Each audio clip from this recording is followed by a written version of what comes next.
This is Callan Park, one of Australia's oldest abandoned insane asylums, a 60-hectare block that sits in the heart of Sydney's inner west. We are at one of Australia's most famous abandoned insane asylums, Callan Park. Yeah. But why has this tragic place developed a somewhat haunted reputation? And why has the Australian government left a lot of this place to sit and rot? And we're announcing our 3-point plan to protect Callan Park into the future, to activate Callan Park, and to make sure that the moral heart of Callan Park is restored. Insane asylums were the old-fashioned term for psychiatric hospitals, a place designed for housing people with misunderstood mental disorders. But unfortunately, the treatments for these kind of conditions back in the day were pretty horrific. As long as there's been physical illness, there's also been mental illness.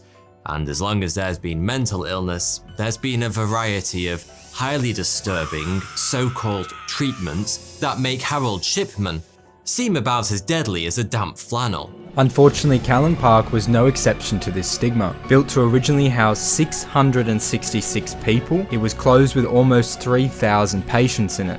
Right, so we're here with Jordan. What do you know about this place? Have you heard about it? First thing I heard was my dad used to come here when he was a kid after school because his auntie worked here, so he used to come here. And he said all the crazy people used to chase him around. Myself, I've come here a few times because I am interested in it, and it's a huge place. There's a lot of This is just one building out of heaps. Have you heard any haunted stories about it? Haunted stories. Yeah, I haven't, but it looks really scary. And I've asked the security guard, and he said no. Reports say that there are over 1,000 bodies buried on site in unmarked graves. This, combined with the cruel treatment of patients while they were in here, and the terrifying appearance of this place on the outside, is most likely why people believe this place is haunted. I feel like I'm being watched, Liam. You feel like you're being watched? Not really. I don't. The only thing I'm being watched by is probably the million cameras that are on this building. Literally right there. Ironically, Callan Park was built to be one of the more humane insane asylums. The superintendent in charge, Dr. Manning, originally set out to create more ethical and humane treatments for these mental disorders. You know anything about it, Jeremy? Pretty well known for being pretty overcrowded. Yeah. Having a fair bit of disease and some cheeky abuse for some of the patients. So unfortunately, a lot of horrible stuff happened here, even though that it was meant to be the more humane insane asylum in Sydney, pretty much, but it turns out it didn't end up being that. When it closed down in the late 1900s, it was presumed to have around 3,000 patients currently in there, when it was originally only built for around 600. So we just met someone who is an advocate for getting this place back open to the public. She was very knowledgeable. She basically said this place, currently this section of Callan Park, is lately been used in a Disney shoot. That's what I gathered. So I'm assuming that this structure in the gate down there, which we'll show you in a sec, is probably from the Disney production that they did here. I don't know what the name of the actual show was, but that, I'm assuming, is probably part of it. She said there was some plastic on the wall. Yeah. So all that plastic down there with the paper on the wall or something like that. I think the plastic on that one. That must have been a set. If you look on that building straight ahead, you can see plastic hanging off the side of it. And that's what she's talking about. We proposed a question to her because this place is apparently known to be haunted because of I think it's over 1,000 bodies that are buried in unmarked graves throughout here, and obviously the tragic history of some of the patients within this place. She described a few things that were very horrific. A lot of women were put in here apparently by their husbands, or accused of something falsely, put in here by their husbands in the 1800s, and basically just never heard from again, which means that they obviously had a very tragic life, an end to their life. Unfortunately, this was very true and not uncommon. A lot of people were falsely accused of mental disorders and ended up in places like this. And unfortunately, this isn't the only old psychiatric hospital in New South Wales. Another very infamous one is Kenmore Asylum in Goulburn, which we have also visited multiple times in the past and is now completely abandoned. Kenmore itself has its own list of terrifying stories. Its notorious reputation grew as rapidly as its patient intake. People even stated there were visible fingernail scratches alongside some of the interior walls, a lot of which were of patients that were falsely institutionalized, including one of my distant relatives. This place is like super haunted, apparently. I actually had a relative from long ago that was actually put in here for some sort of disease, I think. Everyone here was just treated so horribly, and some pretty horrible shit happened. It's pretty eerie, and I bet it's even creepier at night. It's very run down, very dirty. I mean, you can tell what she meant because I used to come here a lot after school when I was schooling in North Sydney, as you'd know. We used to come here every day. The cameras, all the fancy LED lights up inside, that wasn't there. The gates were a bit more messed up. It was just like frozen in time, I think is the way. But that's why I think there are some groups that look after this area and all of them want everything to stay how it was, but also tour it, which I do agree with. But then what they're doing now is let's make money off it quickly, dump as many camera crews as we can, let them trash it slowly, but actually spend no money whatsoever tidying up, as you can see. Like, what even is that meant to be? Yeah, they've done a pretty bad job. And then they just tidying that up. left. Well, they didn't even try from the looks of it. Just like, yep, here. And you can see they've left windows and shit open.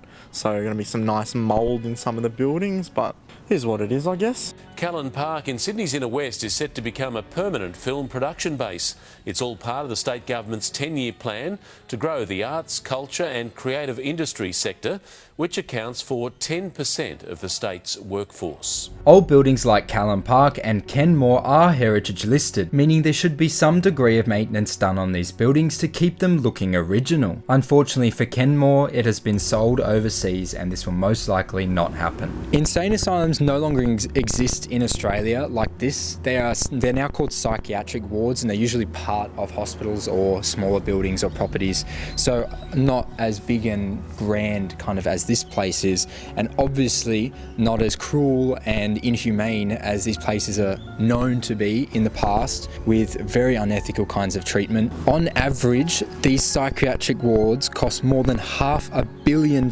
annually to keep running. That's Australian taxpayer money to keep running. Obviously there is a need for this kind of thing, but that's why places like this have been turned into something else. These kind of wards have been put into normal hospitals. Another reason why places like this closed was back in the 90s, 2000s, which really wasn't that long ago in the age of this place. Pretty recent, but to you and me, pretty bloody old if you ask. Essentially putting these psych wards back into hospitals was because of healthcare reforms. Essentially places like this, even up till the 80s, you know, places like Pate Island that existed, the whole point was out of sight, out of mind. Palm them off as far away as you can, do as little treatment as you can, and just essentially wait till they either die or just stop saying whatever they said that you didn't like. Now you actually get treated, where this was, as you see, big walls, keep them inside. I'm sure they eventually did treatments here that actually worked, but like I said, this was the main psych ward of the hospital. Closed in the 90s, became a uni, and it was just Rozelle Hospital until the 2008s.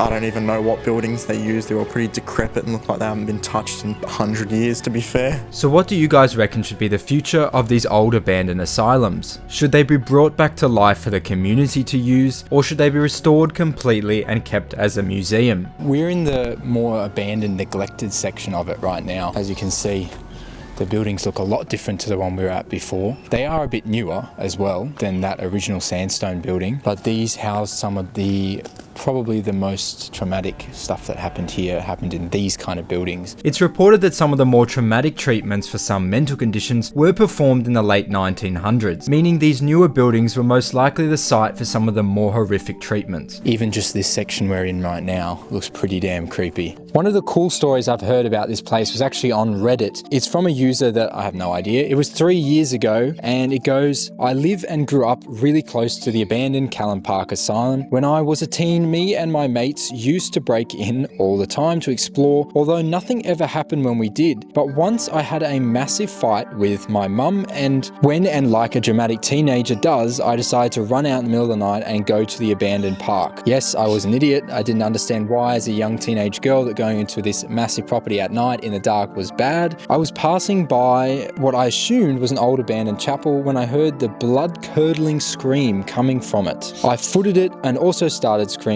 Luckily, they were having an AA meeting in one of the buildings that was still being used, and a lovely older bloke came out and stayed with me until my mum picked me up. Never ran away again. Don't know why, or if it was some sort of junkie or something spookier. I don't know, that's up for your interpretation. It was probably just somebody in here, or maybe an animal or something like that, but..." Fun fact, Liam, there's no chapel in this property. There's no chapel in this property? No.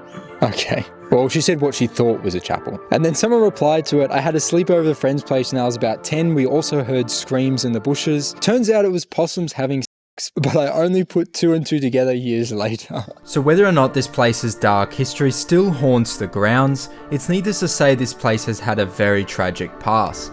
Originally, Callan Park was built, I think it was more specifically just the Kirkbride building, was built to house a total of 666 patients. That's a very specific number, isn't it? Oddly specific, my friend. It ended up having over 3,000, which is just a little bit over. Obviously the history of this place is no joke and it shouldn't be taken lightly. It is very tragic and had some horrible things happen in it, and that should be made more aware, and hopefully this video does that, and rather than giving it the connotation of just being haunted and haunted for no reason. So let me know in the comments below if you've heard any bone-chilling stories about this place or know any more info that we missed. If you live in Sydney, Australia, make sure you stop by Callan Park if you're ever in the city and give this place a look, as it's definitely worth visiting. And who knows, you might even see something unexplainable. They know I'm a big boss, got a big boss in this bitch. They know I'm a big talker, have my big body and they shit.